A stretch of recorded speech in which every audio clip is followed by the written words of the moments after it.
This is the Eastern Business Report, where we look at the business ecosystem in the Eastern region and discuss topics affecting the region's economy. But first, let's take a look at some of the major business and development stories making headlines across the Southeast, beginning here in Edo State, where Governor Peter Mbah of Edo State on Friday inaugurated a 3,000 square meter premium exhibition and convention hall built by the Enugu Chamber of Commerce, Industry, Mines and Agriculture, which was built within the Enugu International Trade Fair complex to transform the complex. Inaugurating the hall, Ms. Mbah, represented by the State Commissioner for Trade, Investment and Industry, Sam Obuwobodo, described the chamber as a foremost institution that had remained at the forefront of economic development in the state and Nigeria at large. According to him, the project aligns with the administration's vision of growing Nigeria's, or rather Enugu's economy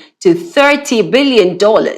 He congratulated Isime's leadership, past leaders and donors, assuring them of the state's government's continued support. However, former Isime President Ugochukwu Chime said the chamber was compelled to embark on self-help after repeated effort to secure federal support for the Enugu Trade Fair complex field, where, according to him, trade fair centers in Lagos and Kaduna were funded by the federal government, but the Enugu Center was abandoned because the federal government did not respond to their appeals. He further noted that the chamber had earlier completed its permanent secretariat building through members' contributions, reducing an initial 7-year projection to 3 years before inaugurating it in 2020.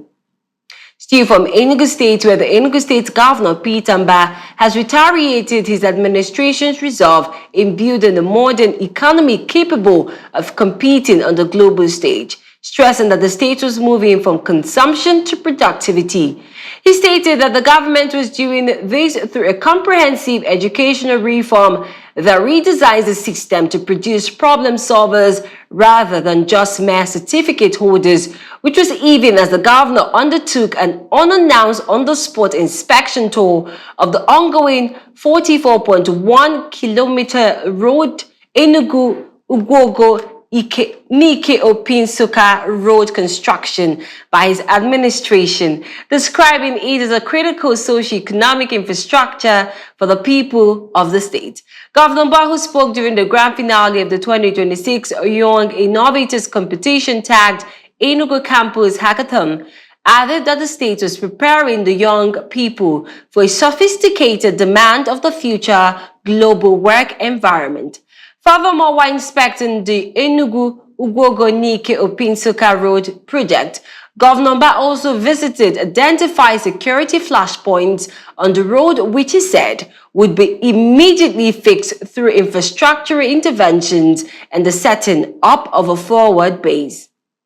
Moving to Abia State, where the Abia State Commissioner for Agriculture, Cliff Abweze, has said the Abia State government is collaborating with CSS Farms, Nasarawa State, to establish an integrated mechanized farm in the state. The ministry's public relations officer, Oluchi Franklin-Oji, disclosed this in a statement issued in Umunnakwe and made available to reporters over the weekend. Ms. Franklin stated that the initiative marked a significant move by the government to enhance food security and drive agricultural industrialization in the state. The statement added that the initiative aimed to create a robust agricultural ecosystem that would promote large-scale farming and agribusiness in the state, where led by its consultant Eric and Victor Umunnakwe, officials of CSS Farms had visited the state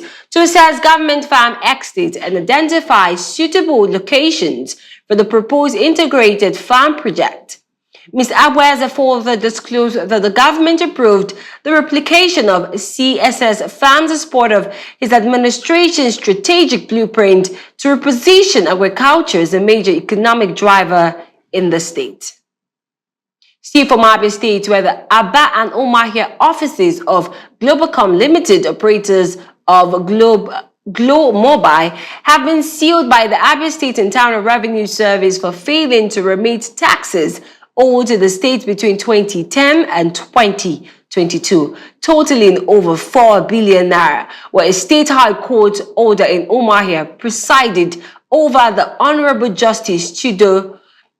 mandated Globalcom to pay 4 billion naira covering right-of-way, withholding taxes and other outstanding levies, along with 10% annual interest from the date the taxes became due until full payment. The court also authorized disjoint the seizure of goods, chattels and premises of Globalcom in Abia State and empowered the sale of such property after 14 days to recover unpaid taxes. The Deputy Director of Information at BIRS, Mrs. Emilia Akuna Loveth, stated that over 3,000 of the corporate tax defaulters have had their offices sealed this year as part of ongoing enforcement, describing the action against Globalcom as a lawful exercise carried out in strict compliance with the court order, emphasizing that the Abia State government is committed to the rule of law and ensuring all corporate entities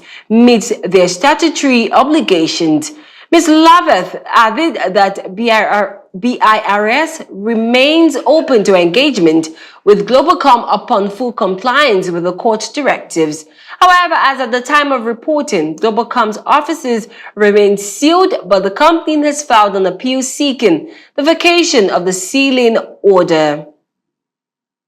Now from Edo State, in a strategic move to build upon the historic milestone of over 100 billion naira in internally generated revenue achieved in 2025, the Edo State Internal Revenue Service has officially onboarded key stakeholders into an enhanced central billing system. This upgrade, integrated into the existing Edo Revenue Administration System platform, was showcased during a one-day interactive technical demonstration featuring representatives from various state ministries, departments, and agencies. The Executive Chairman, Otumba Oladele Bankole Balogu, emphasized that the deployment of the improved CBS was a deliberate and strategic decision approved by Governor Monday Obebelu, noting that the system was designed to strengthen the state revenue assurance architecture, directly aligning with the administration's vision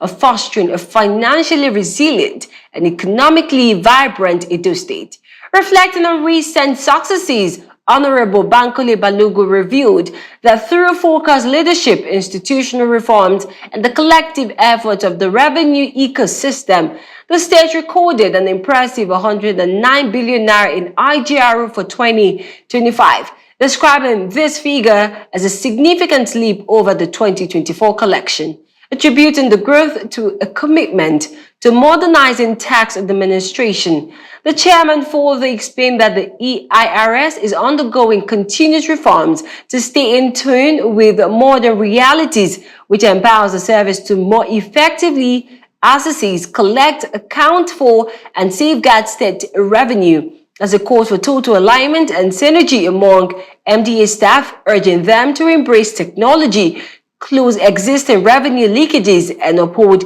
the highest standards of accountability.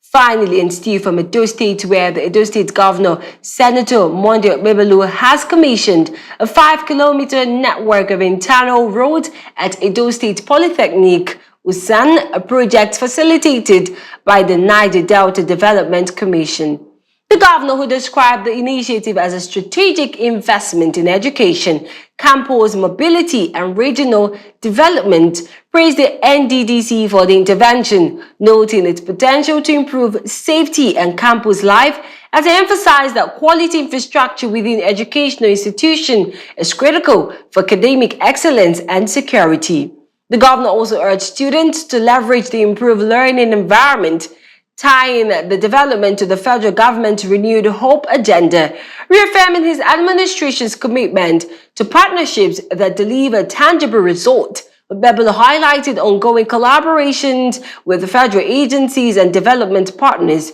stressing that Edo State remains committed to working with partners to deliver projects that improve lives and accelerate growth across the communities.